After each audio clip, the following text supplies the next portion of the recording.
My fiance's mom tried to take over our entire wedding, including picking my dress because of her vision, and my fiance is backing her up. Now, I don't want to tie the knot. My fiance and I are getting married in December. His mom is the intrusive type, but she's nice overall, and we get along somewhat. I hate to admit that wedding planning has been an absolute nightmare. His mom wasn't willing to agree on most things, and my fiance said that since he's her only son, I should respect and appreciate this vision she has for the wedding and how it should be. She insisted on coming along for wedding dress shopping. I took her with me and my mom and friends. I was so lucky to have found what I was looking for, but she picked a dress she liked so much and said she always pictured her son's bride in it. Mom and friends thought this line was creepy. The dress was somewhat creepy and not my type. I apologized and thanked her for her vision, but told her I'd already decided on a dress I had envisioned myself wearing for my wedding. She got all pissy because of it and then must have told my fiancé because he came home in the evening ranting about how I upset his mom and turned down her help in choosing the wedding dress and excluded her from the process. I asked, "What process?" "Duh, it's just a wedding dress, my wedding dress," so I didn't know how she should get a say. He got upset and said that this attitude of mine wasn't working for him or his mom. He said I should consider the dress his mom wanted me to buy, especially knowing that both dresses weren't that much different anyway, like she said, but I told him yes, they were different, like so much different.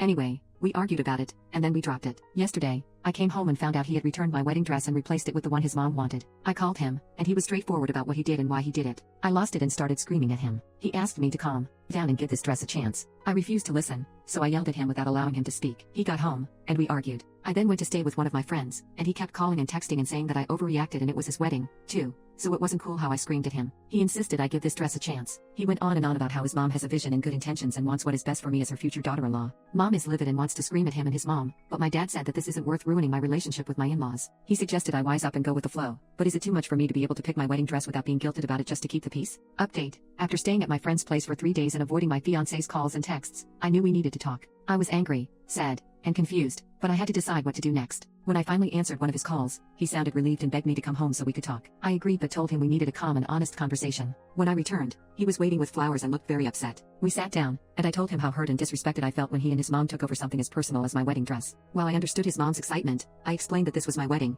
too, and I needed to feel like myself on our special day. He listened quietly and then apologized. He admitted letting his mom's opinions matter more than my feelings and promised to make it right. He said he was willing to return the dress his mom picked and get my original dress back if it was still available. Despite his apology, I felt we needed to discuss a bigger issue: our relationship and his tendency to side with his mom over me. I told him that we needed to be a team and set boundaries with his mom for our marriage to work. He agreed and promised to work on it, but I could tell he was still nervous about standing up to her. I realized that if we were to continue with the wedding, we needed more than just a dress change. We needed to look at our relationship and how we handled problems. I suggested we postpone the wedding to give ourselves time to work through these issues in premarital counseling. At first, he didn't want to, but after a long talk, he saw that taking a step back was important to ensure our marriage started right. It was hard to make this decision, but I felt relieved knowing we prioritized our relationship over a single event. In the days that followed, my fiancé and I started attending counseling sessions, and we both committed to working on our communication and setting healthy boundaries with his mom. It wasn't easy, but I felt hopeful that we could come out of this stronger and more united.